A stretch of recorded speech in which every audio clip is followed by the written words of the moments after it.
I need to make 4 drawers for some cabinetry I built last year. And I've chosen these boards to do it with.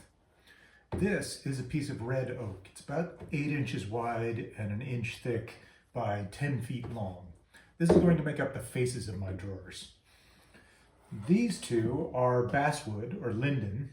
They're almost 2 inches wide, almost 2 inches thick by 6 inches wide by 10 feet long. These will make up the sides and the backs of the drawers. And then I have some plywood behind me to make up the bottoms. Today's video is going to focus on preparing this lumber for the fine joinery cuts that the drawers will need. Because this is rough lumber. It has saw marks all over it, they're full of splinters.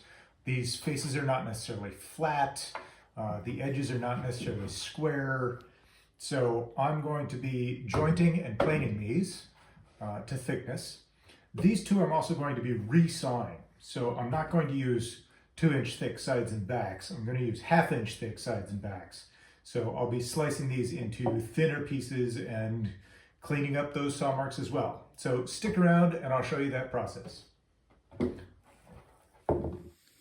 So the first step in this process is going to be to cut these to rough length. My drawers are 21 inches wide by 20 inches deep. That means I can cut these to something around 24-inch sections. That's going to help me a bunch with the fact that this board is a little bit cupped and a little bit twisted. I can flatten it out in smaller sections, and that means I will lose less material to the curvature in the wood. My drawers are also only 4 inches tall, so I don't need this full 8 inches. And normally, I would try to cut this board such that it stayed 10 feet long and only, 4 inches, 3.5 inches wide after I cut this. But with this huge check in the center from the pith of the tree, I'm just going to cut this into 4-inch sections and lose that long board that wouldn't have been useful for anything anyway. So we'll use this 4 inches. I'll probably cut it at least 4.5, maybe 5 inches, kind of right up to that pith, just so I have room to work with. This is one of the reasons I'm going to cut this into 24-inch segments, because you can see that these two boards are obviously curved. So by cutting them to shorter lengths, I will lose less material to that curve when I'm trying to put a straight edge on each of these boards.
What I've just done here is made a mark 4 3/4 inches from the deepest part of this edge. You can see that the edge it's not straight. There's a hump right here. So I've gone 4 3/4 inches from either of the wells because I need a 4-inch drawer front face. So that 3/4 inch will give me slop to work with.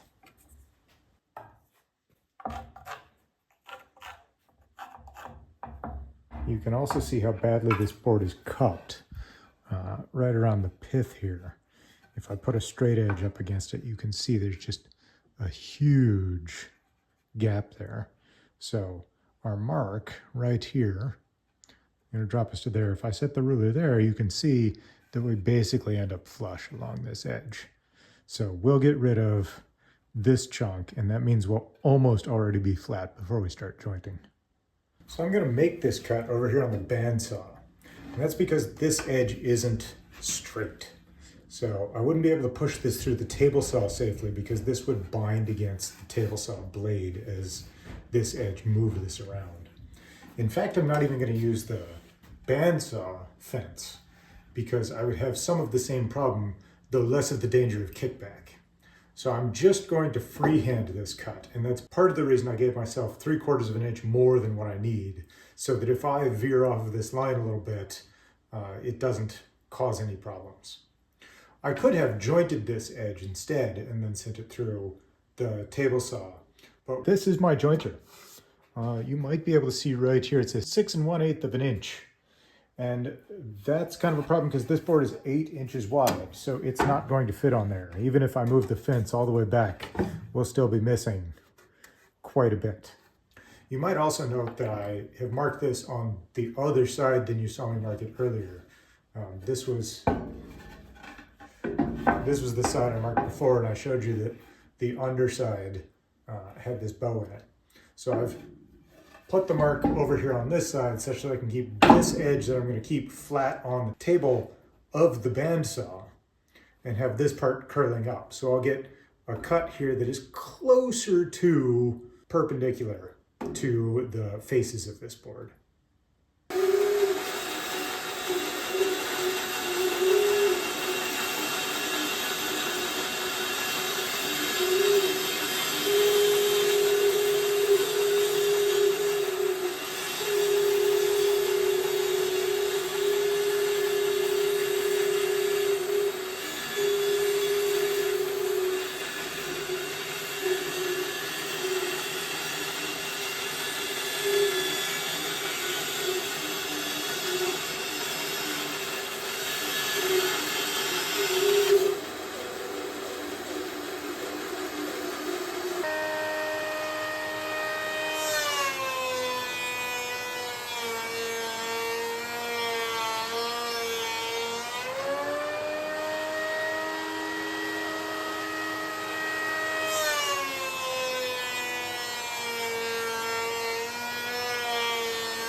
So you saw me make 2 passes through the jointer, and that was so I could smooth this edge, which you can see how much smoother it is compared to where we started over here, and then also to make this edge straight. Ideally on a jointer, this would also be 90 degrees to this face. Mine gets very close, but I think you could tell how thin and flexible the fence is. So mostly I'm getting it straight such that I can run it against the fence of another saw later. So now that we have one flat face, we're going to make the other face parallel using a surface planer.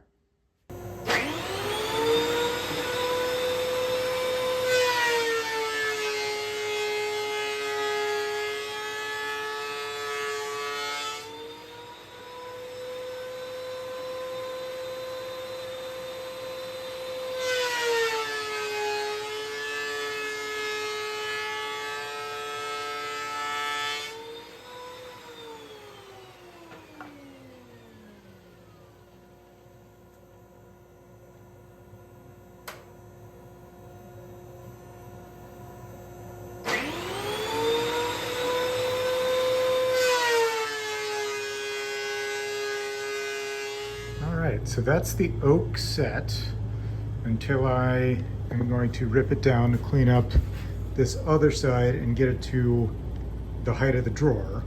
But before I do that, I want to get the sides cut and ready so that when I rip to the final depth of the drawer, absolutely every piece is exactly the same height. So I realize there's a few fun things to talk about at this point.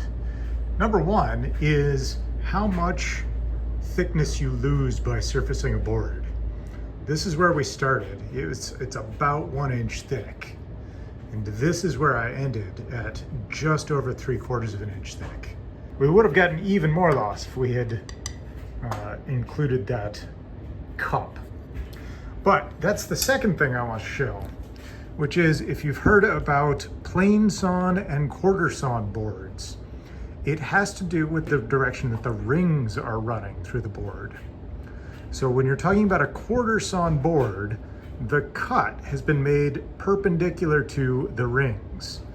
And in oak, that produces an interesting effect, because you can kind of see here there's sort of some rays from the center toward the outside that are perpendicular to the rings.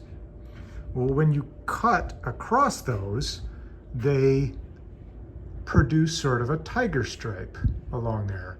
We call those medullary rays. These are oak's medullary rays, which you will see on a quarter sawn piece of oak, but not on a plain sawn piece of oak or a flat sawn piece of oak.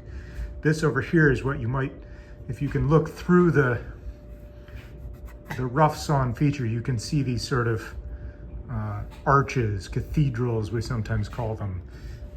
That's a plain sawn piece of oak. And that's the typical pattern you see. But when you get to a quarter sawn piece of oak, you get these very straight grain lines and sometimes some medullary rays arcing across them. So the oak was too wide for my planer, but this basswood, if we just move this fence over to use the full width, will fit on these blades. So I'm just going to go ahead and joint the whole board. That's gonna waste a little bit, but the waste will end up being in a better condition for me to use in another project later.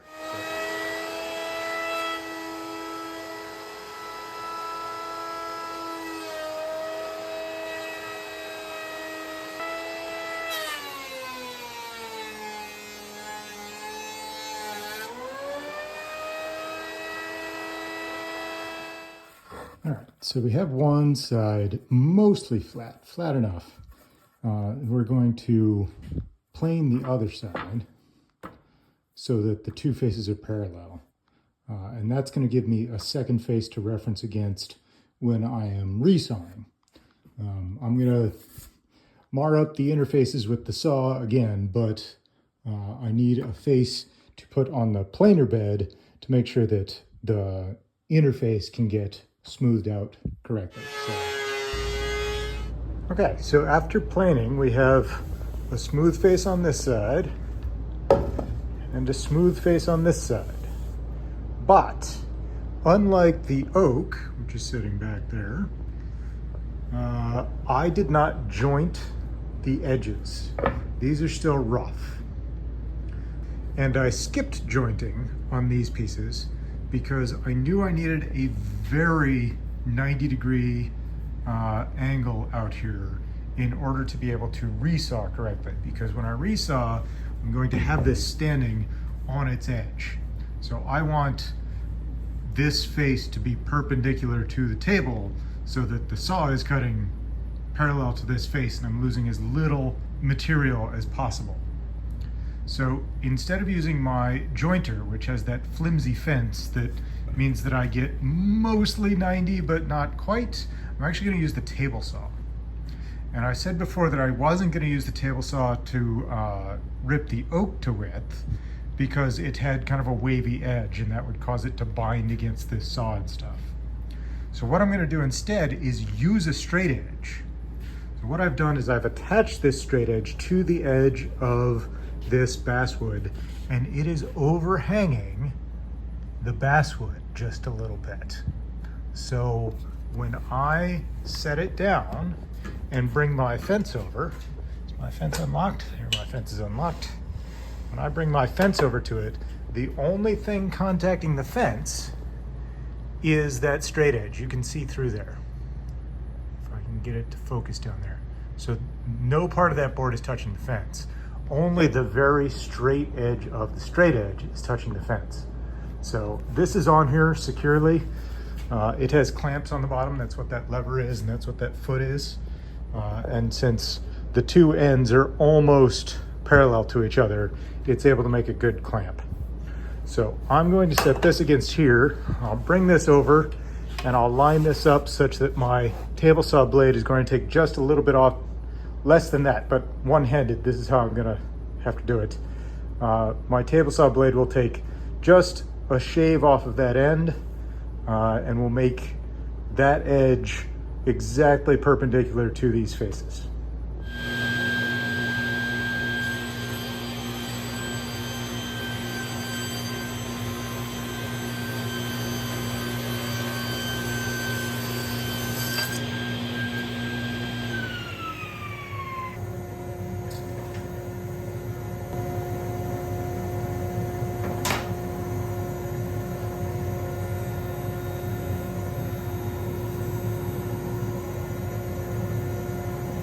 Now, this edge is jointed. There is no light passing between there. That is 100% square. So I started with this right side up, almost 1 3/4 inches. And I didn't lose that much. Like I'm down to about 1 5/8. That's really only, I started a little over 1 3/4, let's say. So I lost just a little bit more than 1/8 of an inch, which is actually really good. But if you have been wondering why I have 6 boards prepared for 3 drawers, when those boards were almost 2 inches thick and I only need 1/2 inch of wood, this is why. So this is just over 1.5 inches thick, which is 3/2 inches. But I have to make 2 saw cuts between those boards. And each of those is going to lose me close to another 1/8 of an inch. The bandsaw makes about a 1/16 of an inch kerf, maybe a little bit larger. And then running it through the planer again loses another 1/16, at least a 32nd, to get it smooth again. So I really need 1.5 plus at least another 1/4 of an inch to get 3 full 1/2 inch boards out of this. Instead, I'll get 2 1/2 inch boards and then another 1/4 to 3/8 that I'll use in some other project. But that's why I need so many boards to start with.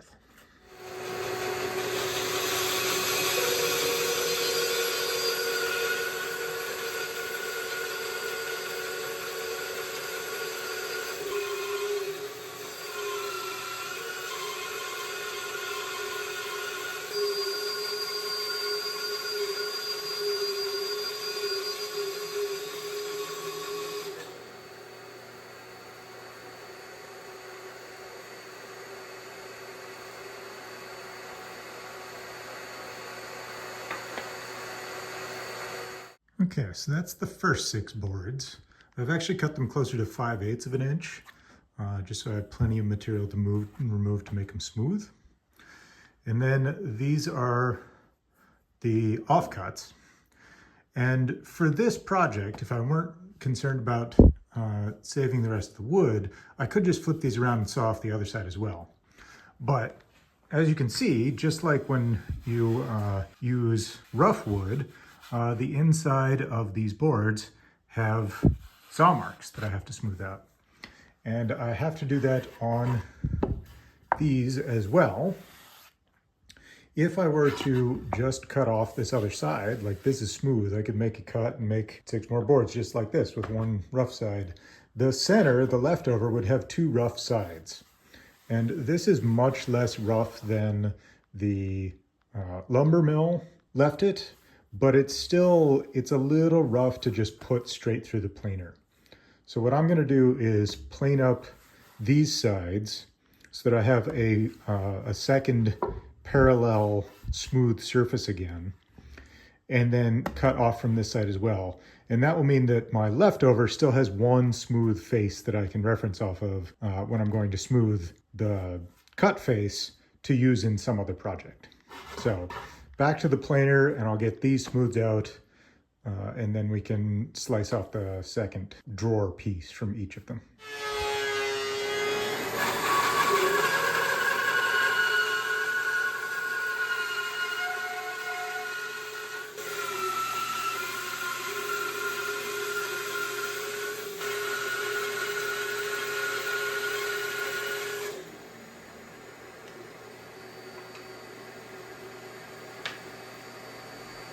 And there we have 12 sides and backs of drawers.